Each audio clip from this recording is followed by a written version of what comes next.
Hello, my name is Judy Kuntz, and I'm a volunteer producer with Traverse Area Community Media.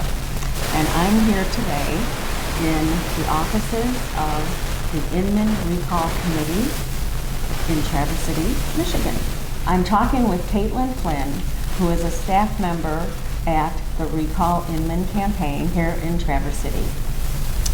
And we're here to learn about the process of a recall and how that works within our government in the Traverse City area and within Michigan. And we hope to share information about how members of the community can get involved, if they choose, with the recall effort. First of all, Caitlin, can you tell us a little bit about your background and your experiences working with community efforts? Absolutely. I'm Caitlin Flynn. I'm the campaign manager for the Inman Recall Committee. I have been working in politics for a little over 7 years now. Oh, wow. Yeah, I have worked for different issue campaigns, candidates up and down the ballot, and my favorite one was I was the field director for a campaign to expand Medicaid out in Maine. Wow, that's an important issue. It was. So, yeah, we were the first state to do that via Wow, ballot initiative. wow. That was fantastic. Great, okay. I hope it was a success. It was, Right, yeah, it great, was. Great, okay. Well, welcome to the area. Thank you. And it's wonderful to know that people from all areas can get involved in local issues within their community as well as outside their community. And that's how democracy works. So we're going to share a little bit about how this is working currently in the Grand Traverse area. To get specific, what is a recall and how does it apply in this current situation? Sure, yeah. So a recall is a process for voters to decide whether or not elected officials are representing their district the way that we deserve. So it's based on new information during an elected official's current term in office. Okay. Yeah. Okay. Can you tell us a little bit about why this recall is happening? What are some of the issues related to the recall that are important to share with the public in Grand Traverse County? Absolutely. So since Inman started his term in January, he has been indicted for extortion, bribery, and lying to the FBI. He has said that he's been operating under diminished capacity. And most importantly, he stopped showing up to work at the State House for more than 3 months, missing over 100 votes. And if any of us were to do that, we would be fired. The people of Grand Traverse County deserve a voice in Lansing. So this is an issue specific to Grand Traverse County. Yes. This is for the people of District 104. So Caitlin, have any steps been taken to actually deal with the issues that are causing this recall? Have any sanctions or anything been established in regard to Mr. Inman's current work in the legislature? Sure, yeah. So aside from our recall that we initiated, Republicans in Lansing, once they learned of his indictment, they stripped him of his committees. They kicked him out of the caucus, which is where a lot of decisions get made in the State House. And they also took away all of his staff members. And that part is very important, because if any of us have an opinion about a bill or need help in our community, we can usually call our state representative and talk to constituent services, but we don't have that right now.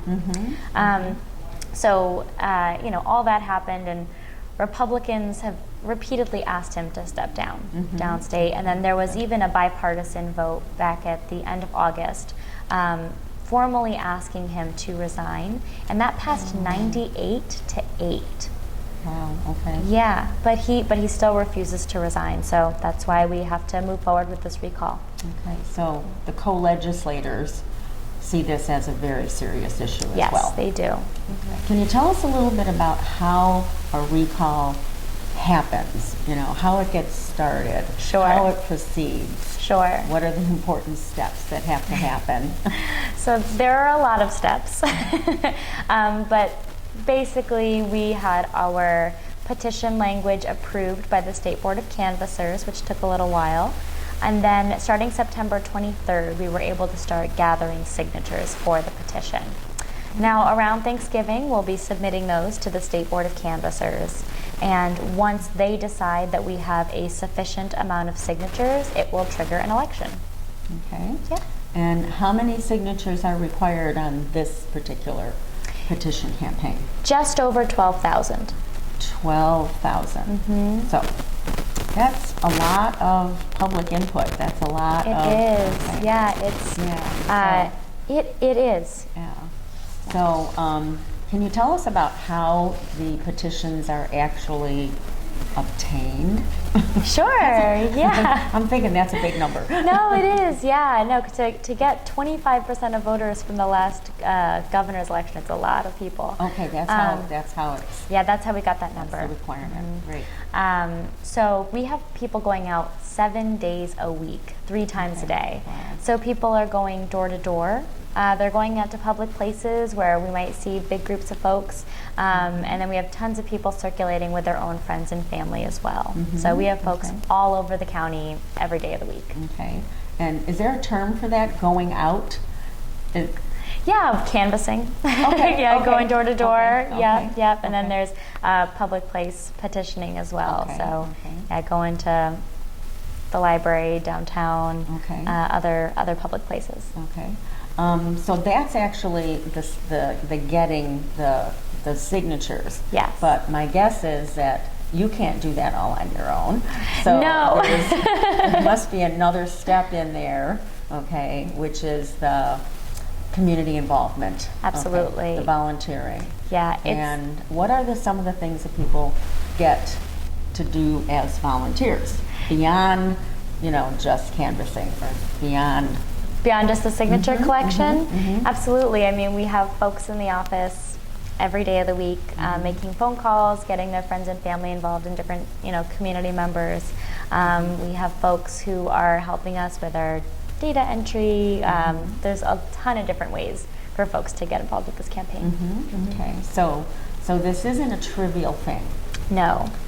It's not a trivial thing on either the individual who's being recalled, nor is it a trivial thing that the community is doing.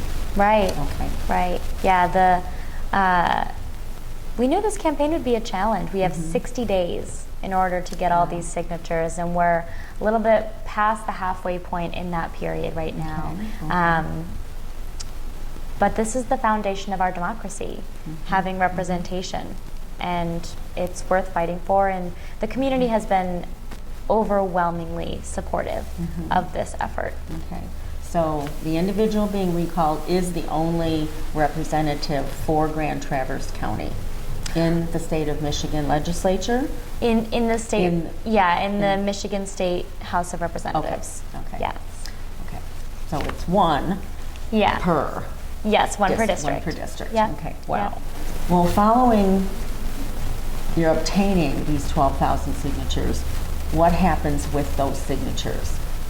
You said that you have 60 days total to get them. Yes. What happens after that with the signatures? Yeah, we'll submit them to the State Board of Canvassers, and they will go over them to make sure that we have a sufficient amount in order to trigger that recall election.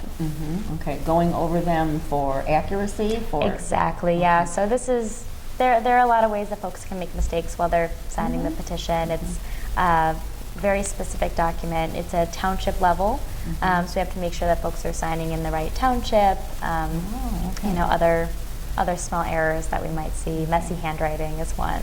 Wow. Okay. Yeah, so it just has to be that many, a little over 12,000 valid signatures is what we need. Again, it's not a trivial process. It's not. It's a very important process. Yes. Okay, so that's wonderful.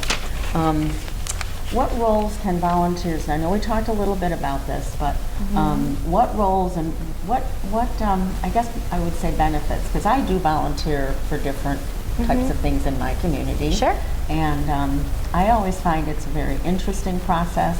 So what are some of the roles and what are some of the things that individuals could perhaps learn in the process of doing their volunteering?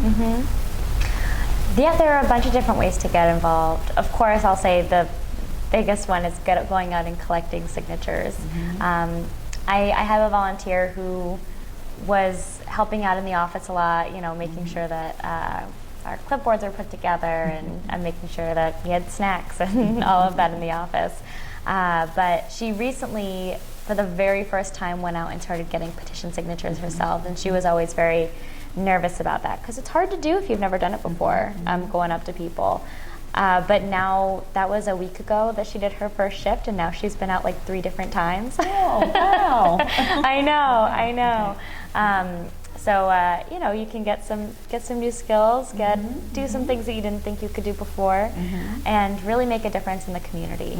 But you can also help us make phone calls, help us recruit volunteers, call all of your friends and family and let them know to sign this petition. Okay, that's important. Yeah, So, it is. okay. It is. So how would they get in touch with the campaign?